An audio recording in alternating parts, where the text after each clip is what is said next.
Ang kwentong ito ay hango sa tunay na karanasan ng aking mga lolo na si Lolo Badong at si Lolo Entoy at naganap ito sa baryo ng Surigao del Sur. Bali ikinuwento ito ni Lolo Entoy sa akin nang minsan nagkakwentuhan kami sa balkonahe habang nagkakape. Siya nga po pala, tawagin niyo na lang po ako sa pangalang JC. Nakatira dito sa Surigao del Sur kasama ang aking pamilya at si Lolo Entoy. Para sa kaalaman ng lahat mga kalakbay, si Lolo Badong at si Lolo Entoy ang nagmana bilang mga albularyo at antingero ng kanilang ama noong yumao na ito.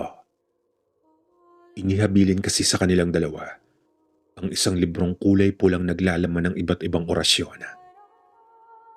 Dahil sa bago namatay ang kanilang ama, ay may kinalaban itong mambabarang. Subalit sadyang napakalakas ng mambabarang na iyon at napakadulas. Kung kaya hindi kinaya ng kanilang ama ang pakikipagtagisan dito at di nga naglaon na ikinamatay niya iyon. Subalit ang hindi alam ni Entoy ay nagtanim pala ng galit si Badong sa taong pumatay sa kanilang ama.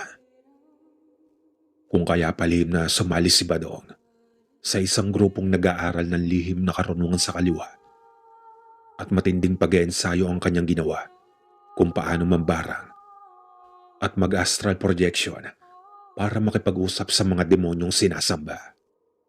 Nang sa ganoon ay mabigyan ito ng kapangyarihan kung paano mambarang at pumatay ng tao nang walang kahirap-hirap.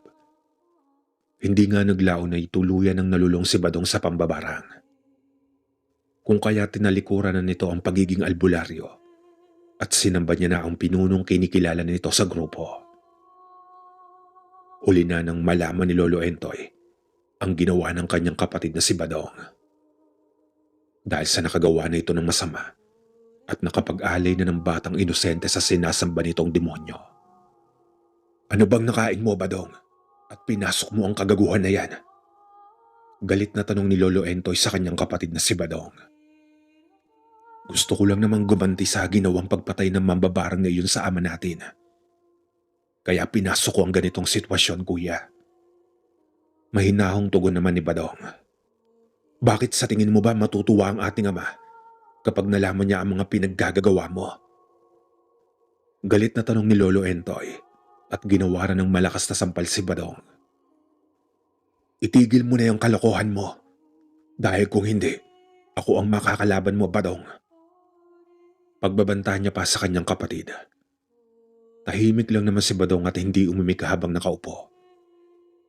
Kung kaya ang buong akala niya talaga ay itinigil na ni Badong ang ginagawa nitong pagsasanay sa pambabarang. Hanggang sa isang araw noon, kalakba, nagulat na lang siya nang may mga sumugod na magpamilya sa kanilang bahay. Nagwawala ang padre de pamilya nito at pinagtatataga ang bakuran ng kanilang bahay. Badong, animal ka! Lumabas ka riyan sa lungga mo! Sigaw ng lalaki habang pinagtatataga ang poste ng kanilang bakuran. Kaagad naman siyang sumilip sa labas ng kanilang bahay. At doon nga ay nakita niyang paulit-ulit na pinagtatataga ng lalaki ang poste habang ang asawa naman nito ay karga-karga ang bata. Nasa tingin ni Lolo Entoy ay nasa 9 na taong gulang iyon. Entoy, nasaan ang kapatid mo? Ilabas mo dito at iharap mo yan sa akin. Papatayin ko siya. Galit na sigaw ng lalaki at iniamba pa ang matalas nitong itak. Teka lang ho, ano ho bang problema? Ano bang ginawa ng kapatid ko sa inyo at para kayo nag-hysterical dyan sa galit? Tanong niya sa lalaki. Hindi mo ba alam kung anong ginawang kademonyohan ng kapatid mo sa anak ko? Punyemas, ilabas mo ang kapatid mo at makikita niya ang hinahanap niya. Nanggigigil na sigaw ng lalaki. At nung akmang tatagain na sana siya ng lalaki, ay mabilis siyang nakailag. Kung kaya hindi siya tinamaan ng itak nito. Mabilis naman na nag-usal ng orasyong pangtegal po si Lolo Entoy. At walang ano-ano, ay mabilis na inihampas niya iyon sa lalaki. Kaya naman walang ano-ano, ay bigla na lang itong nanigas sa kinatatayuan at hindi na makagalaw. Mabilis niya namang kinuha ang itak na hawak ng lalaki at saka nilapitan ng babaeng may bitbit na bata. Ale, anong nangyari sa bata? pag-aalalang tanong niya. Sinabi naman ng babae na kahapon ay nakita niyang tinapik ni Badong ang balikat ng anak nila at magmula nga noon ay nanghina na ang bata at panay suka na nito. Kung kaya dinala na nila sa ospital. Subalit walang nakitang sakit ang mga doktor. Hanggang sa dinala na nila sa albularyo ang anak nila at doon nga ay napag-alaman nilang inalay umano ng isang mambabarang ang bata.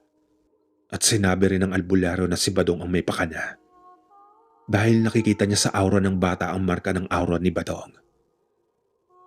Nang marinig niya ang sinabi ng babae at nakita niya nagkukulay lila na ang bata at naghihingalo na ay mabilis niya itong kinuha. Tapos ay agaran ng ipinanhik sa loob ng kanilang bahay. "Inay, nasaan ang magaling kong kapatid?" Galit na tanong niya sa kanilang ina. Sinabi ng kanyang ina na hindi nito alam kung saan nagpunta ang kanyang kapatid na si Badong. Dahil kagabi pa umano hindi umuuwi iyon at mukhang may kalokohan na namang ginagawa.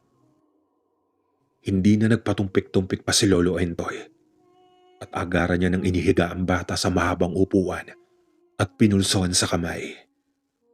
Habang ang ina naman ng bata ay hinatak ang asawa nitong natulalanan ng mga sandaling iyon. Dahil sa tigal pong ginawa ni Lolo Entoy, kaagad na siyang nag-usal ng orasyong pantanggal barang sa katawan ng bata. At pagkatapos ay kinuha niya ang pamanang sinukuan ng kanyang ama at agad na nag-usal sa kanyang gabay na hanapin ang nilalang na demonyong pinag-alayan ng kanyang kaluluwa ng bata. "Entoy, sigurado ka bang kakalabanin mo ang kapatid mo?" Mahinahong bulong sa hangin ng kanyang gabay. "Kung kinakailangan gagawin ko, huwag lang mapariwala ang landas ng kapatid ko." Sagot niya sa kanyang isipan. Matapos iyon ay bigla na lang humangin ng napakalamig sa buong paligid. At makalipas lang ang ilang sandali, ay may kakaibang nilalang na siyang nararamdaman. Kaagad naman siyang nag-orasyon ng pambakod. At pagkatapos ay hinuli niya sa pamamagitan ng orasyong itinuro ng kanyang ama ang nilalang na iyon. Nung mahuli niya na iyon, ay mabilis niya nang ipinasok sa maliit na garapon at sinelyohan ng orasyon. Nang sa ganon ay walang sino mang makakapagpakawala sa nilalang na iyon. Matapos niyang gawin ang bagay na iyon, ay hinarap niya naman ang bata at inumpisa ng gamutin. Makalipas lang ang ilang sandali ay unti-unti nang bumabalik ang dating kulay ng bata at nagiging maayos na ang kalagayan nito. Tsaka pa lamang siya nakahinga nang mapagtanto niyang tuluyan ang naalis ang marka ng barang sa katawan ng bata. "Huwag na ho kayong mag-alala. Magiging maayos na ho ang anak niyo. Natanggal ko na ang nilagay ng mambabarang sa katawan ng bata." Wika ni Lolo Entoy habang tinatanggalan ng tigal po ang ama ng bata. Humingi naman ng paumanhin ng ama ng bata dahil sa nagpadalos-dalos umano ito ng desisyong sugurin si Badong. Ni hindi man lang raw inisip kung ano ang kahihinatnan kapag nagkaharap sila ni Badong. "Ayos lang po iyon. Maski ako man kung sa akin nangyari ang ganyan, baka gagawin ko rin ang ginawa niyo. Kapakanan na ng anak ang pinag-uusapan, kaya kahit buhay ko pa ang kapalit gagawin ko. Pero basta ho sa susunod, ingatan niyo na lamang po ang mga anak niyo para walang masamang mangyari." Payo niya sa mag-asawa bago umalis ang mga ito. Kinahaponan nun. Nadatan niyang padabog na pumasok ng bahay ang kanyang kapatid na si Badong. Nung akmang lalapitan na sana niya ito at tatanungin kung bakit niya nagawa yun sa bata, nang bigla na lang siyang sunggaban ni Badong at pinagsasasapak sa mukha. "Hayop ka, kuya. Bakit nangialam ka pa? Nandun na ako eh. Patapos na ako sa pagre-ritual ko pero nangialam ka pa. Kaunti na lang mapapatay ko na yung bata sana." Galit na wika ni Badong at paulit-ulit na pinagsasasapak nito sa mukha si Lolo Entoy. Mabilis namang umawat ang kanilang ina at pinagalitan si Badong dahil sa ginawa nito kay Lolo Entoy. "Sige, Nay, kampihan niyo yung kapatid kong iyan. Tutal siya lang naman ang mabait para sa inyo eh. Siya lang ang matino. Ako ba?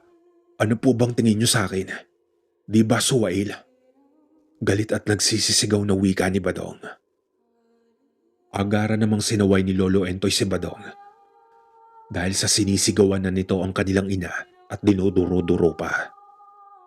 Samantalang ang kanilang ina naman ay wala nang nagawa kundi ang mag-iiyak na lamang. Sa kadahilan ng sinisisi ni Badong ang kanilang ina kung bakit namatay ng maaga ang kanilang ama, dahil pinayagan umano ng ina nila ang kanilang ama na manggamot sa kabilang baryo at hindi nito pinigilan, kung kaya namatay iyon ng maaga. Sa totoo lang po kasi, Kalakbay, itong si Lolo Badong ko ay malapit talaga ang kanyang loob sa kanilang ama, kung kaya sobra itong nasaktan nang mawala ang kanilang padre de pamilya. At mas lalo pa itong nagre-rebelde nang malaman itong isang mambabarang ang pumatay sa kanilang ama. Kaya naman iyon ang naging dahilan kung bakit napariwara ito ng landas at ibinenta ang kaluluwa sa demonyo kapalit ang lihim na karunungan sa kaliwa. Pero para mapanatiling malakas ang kapangyarihan sa kaalaman ni Badong sa pambabarang, ay kinakailangan mag-alay siya ng inosenteng bata kapag sumasapit ang kabilugan ng buwan. Matapos ang pangyayaring iyon sa kanilang bahay, Kalakbay, ay bigla na lamang nag-alsa balutan si Badong sa kanilang bahay at umalis ito nang walang paalam. Ayon kay Lolo Entoy, kahit na ganoon ang naging asal ng kanyang kapatid, ay hindi pa rin siya nawawala ng pag-asang manumbalik ang dating mabait niyang kapatid at palangiti. Kaya naman magmula nga nang umalis ang kanyang kapatid, ay hindi siya nagsasawang hanapin ito. Kahit mapadpad na siya sa kung saang baryo. Hanggang sa isang araw noon, nabalitaan niya na lang na namatay na ang mambabarang na pumatay sa kanilang ama. Kaya naman naglakas loob na siyang puntahan iyon sa baryo kung saan ibinurol. Nagbaka sakali kasi siyang makita niya roon ang kanyang kapatid na si Badong. Pagkarating ni Lolo Entoy sa burol ng mambabarang, ay sandali niya pang pinakaramdaman kung sino ang dumali at pumatay sa mambabarang na iyon. Maya-maya pa ay bigla niya na lamang naramdaman na tila ba pamilyar sa kanya ang aura ng taong dumali sa mambabarang. Kaya sandali pa niyang inalala kung kaninong aura iyon. Nang mapagtanto niya kung kaninong aura iyon, ay nanlaki ang kanyang mga mata at mabilis na inilibot ang kanyang paningin sa buong paligid. Maya-maya pa ay may nasipat siyang lalaking nakatalukbong na sombrerong abadiko. At nung tignan niya nga iyon ulit, ay nagmadali nang maglakad iyong papalayo. "Sandali, Badong!" Tawag niya habang hinahabol ang nakatalikod at nagmamadaling lalaking nakayuko at pilit na itinatago ang mukha sa sombrero. "Badong, alam kong ikaw yan. Umuwi ka na sa bahay. Matagal ka nang hinahanap ni nanay. Matanda na si nanay at may sakit na siya. Palagi rin niyang tinatawag ang pangalan mo. Kaya nakikiusap ako sa iyo, Badong. Umuwi ka na sa bahay natin." Pakiusap na wika niya sa kanyang kapatid. Nakita niyang nanginginig ang magkabilang balikat ng kanyang kapatid na para bang umiiyak ito. Kung kaya lalapitan na sana niya iyon. Subalit bago pa man siya makalapit, ay mabilis na itong naglakad papalayo. Kaya naman hindi niya na iyon hinabol pa at matama niya na lang na tinitigan hanggang sa tuluyan ng mawala ang bulto nito sa kanyang paningin. Malungkot na umuwi si Lolo Entoy sa bahay nila dahil ang buong akala niya ay mapapapayag niya ng pauwi ng kanyang kapatid, pero nagkamali pala siya. "Hayaan mo na lang muna ang kapatid mo, anak. Pasasaan ba at lalambot rin ang puso noon. Hintayin na lamang natin siyang umuwi dito sa bahay." Malumanay na wika ng kanyang ina na may halong pagdaramdam. Kinabukasan, Kalakbay, maaga pa lang ay nabungaran niya na ang mga nagchichismisang tao sa labas ng kanilang bahay.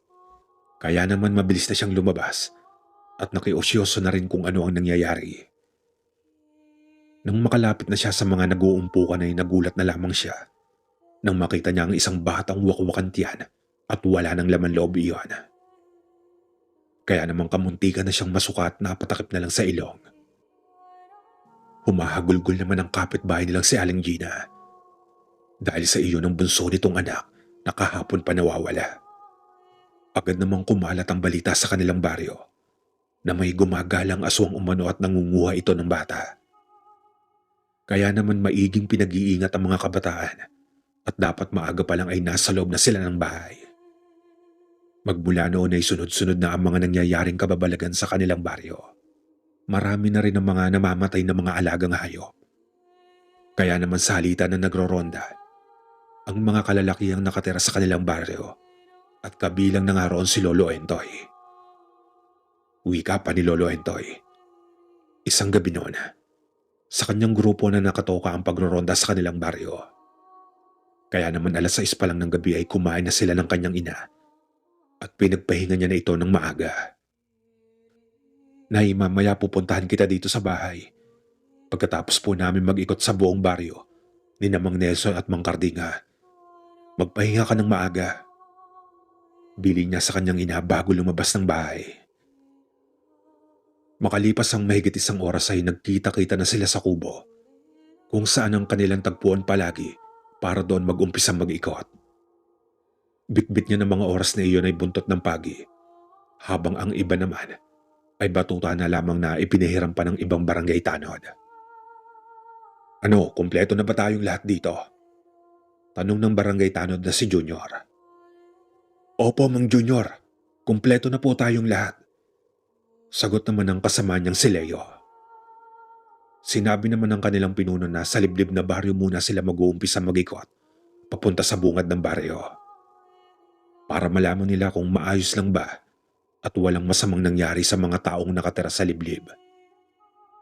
Hindi nga naglaon ay nag-umpisa na silang maglakad at hindi nagtagal ay nakarating na sila sa liblib na parte ng kanilang baryo. Habang naglalakad sila at iniilawan ng bawat kabahayang nadadaanan, ay nakaramdam siya ng kakaibang enerhiya sa paligid. Nakaamoy na rin siya ng kakaibang amoy na para bang may nagtapo ng dugong na buro na napakabaho sa buong paligid. Kaagad naman silang nakapatakip sa ilong at nagbiro ang pang-isa sa kanila ang nangangamoy. Ano ba naman yan? Baka naman gusto niyong magbawas muna ng kinain. Para naman hindi tayo mamaho rito sa daanan. Pabirong wika ni Mang Junior sa kanila. Akmang magsasalita pa sana ito nang bigla na lamang siyang nakarinig ng mahinang angil sa gilid ng daanan sa may talaiban.